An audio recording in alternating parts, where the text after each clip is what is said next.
I, John O'Regan, the uncommon voice for the common man, coming to you today live from Shadyside, Ohio, where right across the river we see in the great state of West Virginia, my candidate, the great John Racy, the conservative Republican, up by about 4 points over their worthless rubber stamp of Obama governor, A.J. Joe James Manson. Now, today's Thursday tirade is about President Obama's lackluster appearance on The Daily Show with Jon Stewart. Now, this Daily Show is supposed to be comedy. You know, a little laugh, a little levity to lighten the mood, to set the situation up for their big Restore Sanity rally that they're going to have on Saturday with Stewart and his left-wing buddy, Stephen Colbert. Colbert, that's an interesting sounding name. Got that little French ring to it, doesn't it? And let's consider what's going on in France right now. All those big left-wing lunatics over there whining and crying that they're going to raise the retirement age by 2 years to try and save the country some money. But no, they're all having a fit and protesting and burning things. And that's funny. But since this whole thing was supposed to be about humor and it wasn't funny at all, I thought maybe I could lighten the situation with some real comedy, as only I can do it. Now, let's consider this. If you take all these left-wing lunatics and all their buddies and stuff like that in the media, what lunatic do you think pops up first in the list of lunatics in the liberals? Well, I would say one of them would be Alan Grayson. You remember Alan Grayson, that nut job that was up there in front of the House of Representatives and said that the Republicans, their idea for health care was to die and die quickly? Yeah, that nut job. But he's at it again. The guy he's running against in his re-election bid in Florida is a guy by the name of Daniel Webster.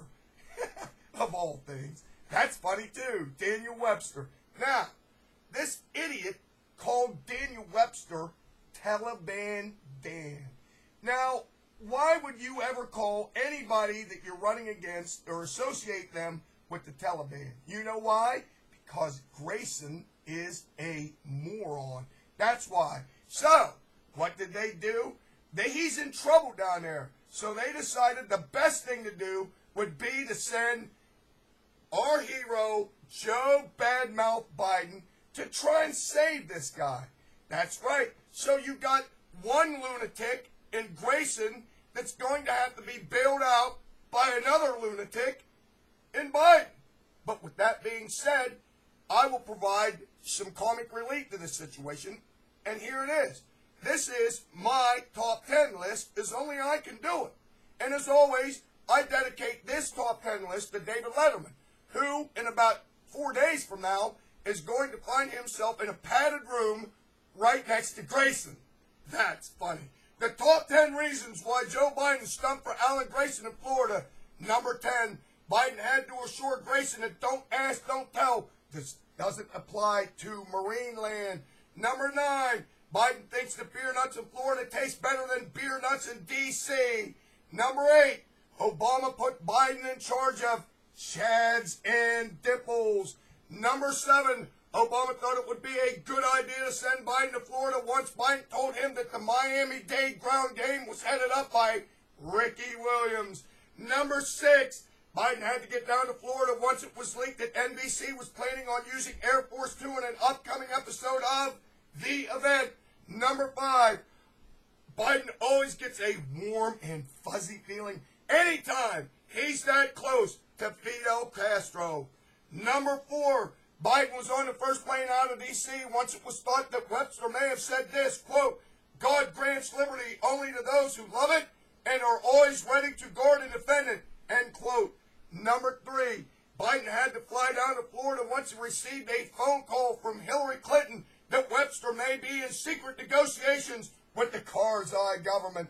Yes, number 2, and this is my favorite, Biden always gets Alan Grayson confused with Dick Grayson, and that he, at long last, may get his ticket punched for stately Wayne Manor. And the number 1 reason why Joe Biden stumped for Alan Grayson in Florida, Obama Obama sent Biden to Florida to make sure Grayson didn't say anything stupid. Now there you go. You had it. That was funny. But since they can't do it on the Daily Show, I'll do it for them. Until next time, this is your favorite Islamophobiac, Ronald Reagan. He, uncommon voice for the common man, saying this to you now. When news breaks out, my tirades break in. Until next time, over and out.